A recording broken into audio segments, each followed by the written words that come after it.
মাননীয় বিমান বাহিনী প্রধান, আপনি তো রাষ্ট্রীয় কাজে দেশের বাইরে আছেন, এর মধ্যে দেশে এরকম একটা দুর্ঘটনা ঘটে গেল, আপনার একটু বক্তব্যটা জানতে চাচ্ছিলাম প্লিজ।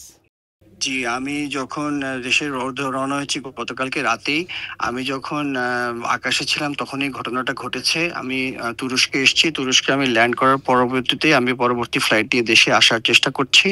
অলরেডি তদন্ত কমিটি গঠন করা হয়েছে।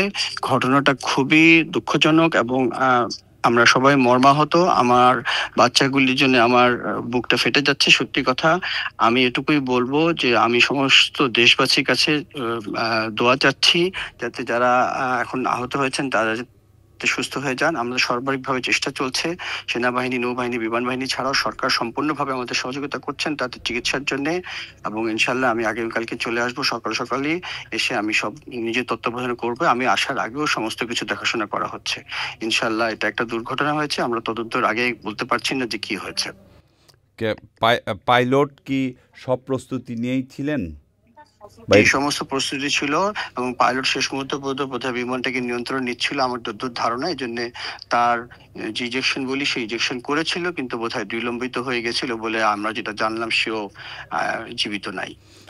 আপনি কালকে কয়টা নাগাদ দেশে আসবেন এবং কালকে কি বাচ্চা? আমি ফাইনালাইজ করছি, ইনশাল্লাহ সকালে সকালে পৌঁছে যাবো বলে আশা করছি। আমার খালি আপনাদের মাধ্যমে একটাই কথা, সবাই ধৈর্য ধরেন, আমরা তদন্ত করব সুষ্ঠুভাবে এবং আমরা যত নিহত আহত সবাই পাশে দাঁড়াবো ইনশাল্লাহ। বান্ডেল থাকলে প্রতি সেনমানিতে টাকা বাঁচবে। বিকাশ সেনমানি বান্ডেল কিনে জিতুন প্রতি লেনদেনে।